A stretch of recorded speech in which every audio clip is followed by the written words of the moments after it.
Ten biggest differences between Fire and Blood and House of the Dragon, Episode 1. Hi everyone, welcome back. I'm Terry and this is Marvelous Videos. When House of the Dragon was first announced, the global community that followed not only Game of Thrones but also the Song of Ice and Fire was split down the middle. Half of them were optimistic about the prequel and the other half were deeply concerned following the disaster that was the final season of Thrones. But Ryan Condal and Miguel Sapochnik have proven with a single episode that they are more than capable of righting the proverbial wrongs of the D's who shall not be named.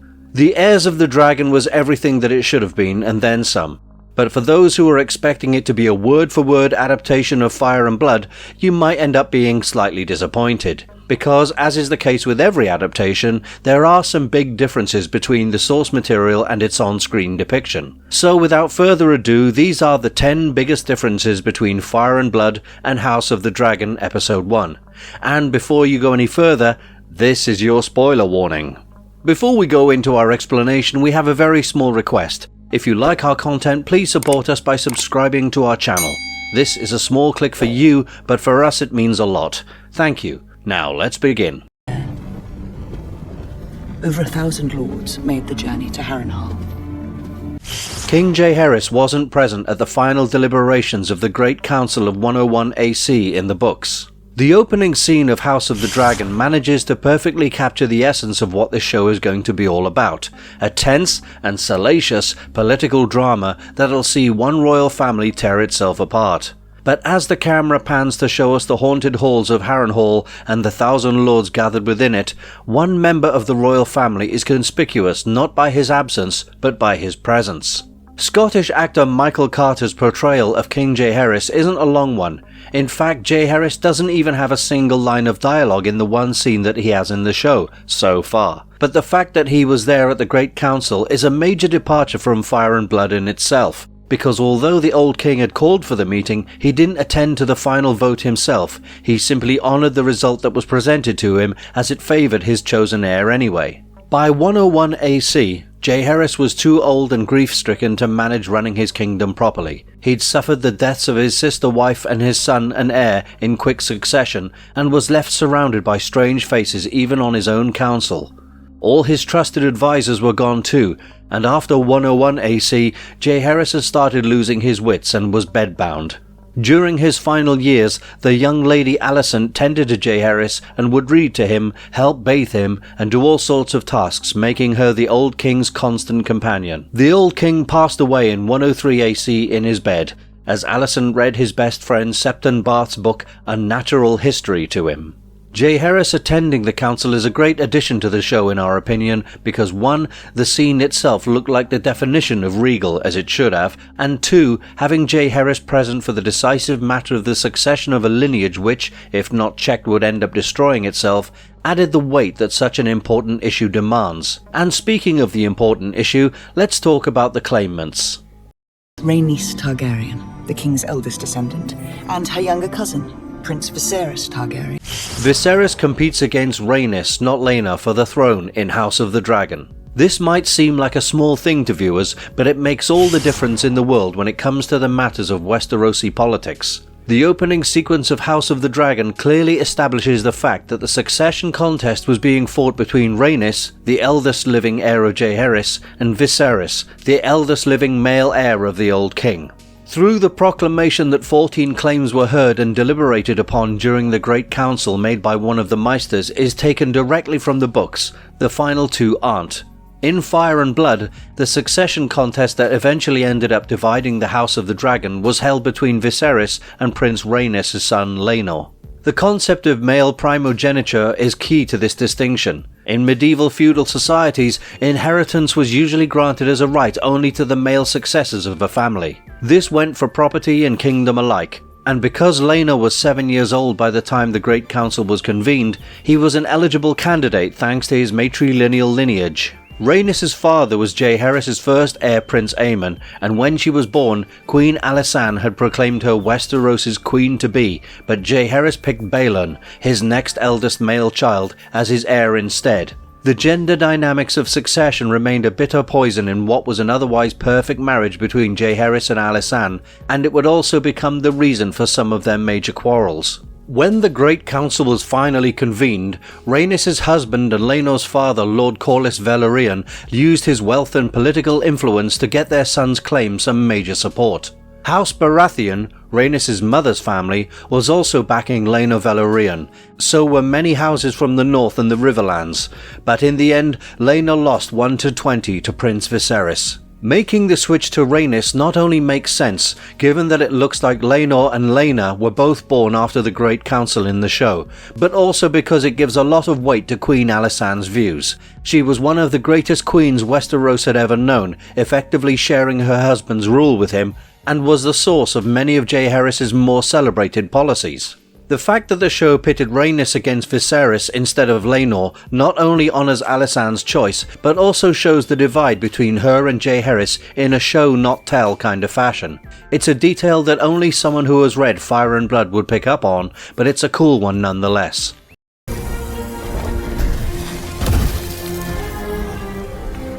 Syrax is not a court dragon. The first official shot of House of the Dragon after the title card rolls over is that of Rhaenyra Targaryen riding her dragon Syrax through the air. As she makes her way into King's Landing, the pair head towards the Red Keep and then they fly past it, landing at the Dragon Pit instead, which is odd because according to the books, Syrax was a, quote, court dragon. Every dragon reflects the personality of their rider according to George R.R. Martin, and by that metric, Syrax and Rhaenyra had to be one of the most pampered dragon and rider duos to have ever existed. It's often said that Viserys spoilt Rhaenyra silly even as a child, and a year after claiming Syrax, she was named heir by her father. During her years at court, Syrax would stay in one of the stables at the Red Keep, bound by heavy chains, but it wasn't necessarily out of precaution. Much like the old kings Vermithor and Queen Alysanne's Silverwing, Syrax was used to the presence of human beings and was by all accounts a most courtly dragon. Rhaenyra would often fly her around King's Landing, but would never give her over to the Dragon Keepers, preferring to keep Syrax closer to herself. So the fact that House of the Dragon put Syrax in the Dragon Pit at the beginning is interesting, because Syrax will be involved with one of the more senselessly tragic acts of the dance in the final stages of the show. Instead, what they've chosen to do, it looks like, is highlight the singularly Valerian nature of the Dragonbound through Rhaenyra and Syrax. When Rhaenyra lands, the Dragon Keepers communicate with Syrax in Valerian, and the dragon obeys the commands it's given, seemingly understanding the words of its keepers. Moreover, the entrance to the Dragon Pit looks like the entrance to a volcano, which is also apt since George has stated many times that Targaryen dragons loved landing on Dragonstone because of the volcanic presence of the Dragonmont. So instead of emphasizing just why the court-savvy Rhaenyra keeps Syrax as close to herself as she does, the showrunners have chosen to focus on their Targaryenness instead, which is a very welcome culture insight into Valyrian culture. Though we'd be lying if we said we didn't want to see Rhaenyra straight up land a dragon in the inner courtyard of King's Landing. Can you imagine the commotion the extras would have to make? It would have been priceless. Oh, and speaking of Rhaenyra... If Rhaenyra comes into power, she could cut off any challenge to her succession. Rhaenyra and Alicent are shown to be court companions on House of the Dragon. This is a detail that is entirely unique to the show because as far as we can tell, Rhaenyra and Alicent never had anything beyond a cordial relationship with each other in Fire and Blood. In Martin's official continuity, Alicent was born in 88 AC, whereas Rhaenyra was born in 97 AC, putting 9 years between the two girls. Alicent had been tending to Jaehaerys during Rhaenyra's infancy and was already a grown woman by the time she was announced as the official heir to the Iron Throne. So when Alicent and Viserys fell in love, Rhaenyra didn't question it and instead told her father that he deserved to be happy. On their wedding day, Alicent kissed Rhaenyra and named her daughter for all the realm to see, but things soon broke down between them once Alicent started giving Viserys his heart's desire on a near annual basis. We think that while the scene was last described might be kept intact in the show, but the context surrounding it is going to be much more tense and salacious. because in House of the Dragon, Alicent and Rhaenyra are shown to be constant companions, the implication being that Otto Hightower brought his daughter to court to get close to the royal family. The two girls share a relationship much like Sansa and Arya, but also different in that they aren't nearly as confrontational with each other as the Stark sisters were. Instead, you can even argue that the two love each other and care for each other very much. They're inseparable in that they do most of their activities together, which is what's going to make the eventual circumstances of Viserys' marriage to Alicent that much more controversial. House of the Dragon is clearly setting up the Hightowers and ostensibly the Maesters as well, having been as scheming a family as the Lannisters, and Otto is practically Tywin Lannister's predecessor based on the interactions we've seen him have with Viserys, Daemon and Alicent. While Rhaenyra in Fire and Blood had her illusions about her new stepmother snapped rather quickly, Rhaenyra in House of the Dragon seems set up for a nasty and very personal betrayal of trust from someone who, if we're correct, has no qualms doing unspeakable things for the sake of power. And speaking of Rhaenyra and Alicent being court companions,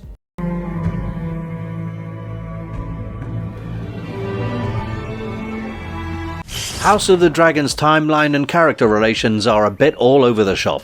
After the opening scene of House of the Dragon concludes, we see a screen grab that tells us the current timeline of the series is set in the 9th year of King Viserys' reign, 172 years before the birth of Daenerys Targaryen. It seems like a simple enough thing to say, but it's an entirely different story when you consider the fact that the TV show isn't the books, and the dates are significantly different between the two of them. Characters in Game of Thrones had to necessarily be aged up due to some of the, let's just say, visceral scenes simply being outright illegal if the producers had stuck to George's script to a T. As a result, characters like Daenerys and Jon Snow, who are 15 or 16 years old in the Dance of the Dragons, are about that old when Game of Thrones begins.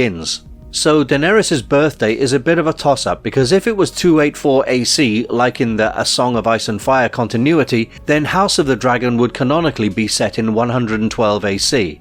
This would make sense, as Rhaenyra would be 15 years old by that point, which is about as old as Millie Alcock looks in The Heirs of the Dragon as it is. But considering the age issue, the official Game of Thrones birth date for Daenerys is 281 AC, which would put House of the Dragon somewhere around 109 AC, which becomes a problem for a few reasons. First, the heir's tourney canonically takes place almost a year before Aemma Arryn even delivers Viserys' son. In fact, it's most likely the tourney that was held in honour of Viserys' ascension at Maidenpool in 104 AC, where he declared his son by Aemma would be his heir, because a year later the Queen died in childbirth and was shortly followed by the son Viserys had desired for so long. By contrast, Queen Aemma manages to stay alive for 9 years of Viserys' rule, far more than her Fire and Blood counterpart. Also, Rhaenyra and Alicent's relationship, their ages and the relationships that they develop with the people of King's Landing are markedly different from the books. For instance,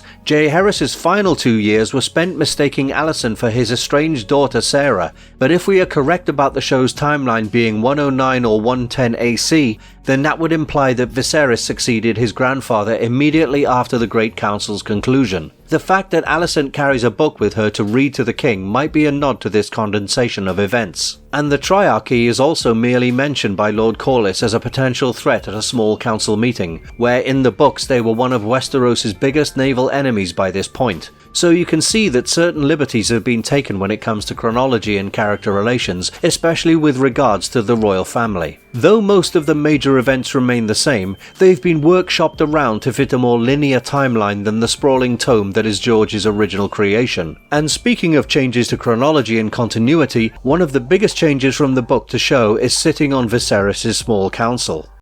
My lords, the growing alliance among the free cities has taken to styling itself. Lord Corlys Valerian wasn't on Viserys' small council. One of the most ambitious and charismatic leaders that House of the Dragon is going to feature heavily throughout the series is Lord Corlys Valerian. Known to the people of Westeros and beyond as the Sea Snake, Corlys was perhaps the greatest sailor and captain that the Seven Kingdoms had ever known. He stepped on his first ship at 6 and by 16 was a captain himself. Corlys conducted 9 grand voyages across the known world as far as Ib and Ashai, and came back with so many treasures in his holds that he became the richest lord in all of Westeros, despite House Lannister's gold mines. Lord Corlys served as the Lord Admiral of King Jaehaerys' small council in the books, but after his son Laenor's claim was passed over at the Great Council, he quit his position and retreated to High Tide with his wife and children. By contrast, it appears as though House of the Dragon is determined to have all the drama play out at King's Landing, because not only are Corlys and Rhaenys living at court, he is also butting head with King Viserys on matters more urgent than feasts and tourneys. It's Lord Corlys who brings up the issue of the triarchy to the small council first, a concern that is immediately dismissed by Otto and his cronies. When Daemon puts together his city watch, Corlys backs his actions as being the right call before a tourney that is meant to be in the name of the royal heir. And when the matter of succession is discussed after the funeral of Queen Aemma and Prince Balon, Corlys is the only person on the small council who reminds Viserys that he already has an old male heir hidden in plain sight, Daemon himself. In Fire and Blood, the alliance between Corlys and Daemon was born out of a need that they both shared, but it was forged outside of the walls of King's Landing. In House of the Dragon, it's looking likelier by the day that Corlys and Daemon will ally with each other in the walls of the Red Keep itself, and personally we think it's a great call to have the most ambitious man of Westeros be the voice of dissent on a council that is obviously filled with yes-men and manipulators. No, Your Grace. Rhaenyra, you're late. King's cupbearer must not be late. Leaves people wanting for crumbs. I was visiting mother. Rhaenyra and Viserys' relationship seems to be more distant than it's described as being in Fire and Blood. The discussion on relation dynamics isn't over yet, because one of the biggest changes from book to show, so to speak, is the way Viserys treats Rhaenyra. In Fire and Blood, all accounts agree that Viserys doted over Rhaenyra and indulged her in all things to the point she was called the realm's delight in her young age. When she turned 8, Viserys named her his cupbearer, and after the death of Aemma and Balon, he named her his official heir. Though part of the motivation was to rein in Daemon's ambitions and teach him a lesson in how to treat family, another part of it was Viserys' love for Rhaenyra. Even after remarrying to Alicent, Viserys never disowned Rhaenyra as his heir, even going so far as to say that Alicent wanted her sons to succeed him as opposed to his daughter towards the end of his own life. This is different from what is shown in House of the Dragon, because there, Viserys is about as distant from Rhaenyra as a father can be. Sure, she is his cupbearer and his somewhat constant companion during court and council, but Rhaenyra herself seemed to be a lot closer to her mother, and while she always loved her father, she knew that the only thing that would make him truly happy was a son. Viserys also spoiled his daughter by not reprimanding her for being late to every official occasion, but he never particularly showed any active interest in cultivating her future alongside her. It's only after losing Aemma and Balon and hearing reports about Daemon's comments following their deaths that Viserys decides he wants to get closer to the child he does have and names Rhaenyra his heir. It'll be very interesting to see how their relationship unfolds from this point forward, because we know that Viserys will marry again, and that his second marriage will cause friction between his wife and his daughter. How he chooses to deal with it is what ends up becoming the catalyst for the dance after all, so pardon our morbid curiosity. You might wear one of your mother's dresses. House Hightower's family dynamics are slightly different. This one is a small thing, but the Hightower's family dynamics are slightly different in House of the Dragon. While it's never outright stated that Alicent's mother was dead in Fire and Blood, House of the Dragon confirms that implication directly. Otto Hightower himself remains the second son of the Hightower family, with his brother Hobart being the Lord of Oldtown, but the order of his sons is changed to make the family composition more sensible for the show. In Fire and Blood, Gwaine Hightower is the youngest of Alicent's brothers, but in House of the Dragon, he is the oldest of Otto Hightower's brood. We've already addressed the fact that Alicent is so much younger than her Fire and Blood counterpart, but one other thing that House of the Dragon outright confirms for us is something that's only implied in the book. It was debated that the reason that Otto brought Alicent to court was to position her as the next Queen of Westeros, no matter how scandalous her relationship with Jaehaerys might have been. After the old king passed away, that focus shifted to King Viserys, and it was even said that Alicent had seduced the young king long before marrying him. House of the Dragon effectively kills two birds with one stone. It sets up Otto as the ultimate Machiavellian villain by having him convince his daughter to visit the grieving Viserys' chambers late at night in her dead mother's dress. It's very clear that while Otto puts on the front of a loving father, in truth his only desire is power. That desire makes all his children mere pawns in his game, and that game might also include the Meisters, because while it's not overtly hinted at, there are subtle indications throughout the House of the Dragon that seem to suggest an alliance between the Citadel and the Hightowers aimed against the Targaryens, a theory that has been prevalent in the A Song of Ice and Fire community for over half a decade now. Though it has nothing to do with the Hightower family personally, it has everything to do with them politically, because they've been the patrons of the Citadel since it was established, and this virtually confirms the speculation that the Hightowers and the Meisters have a political conspiracy in place against the Targaryens and the rest of the Westerosi High Lords in general. This point will become more apparent when Rhaenyra's Maester Gerardis makes his entry into the series, so we'll end this line of thought right here.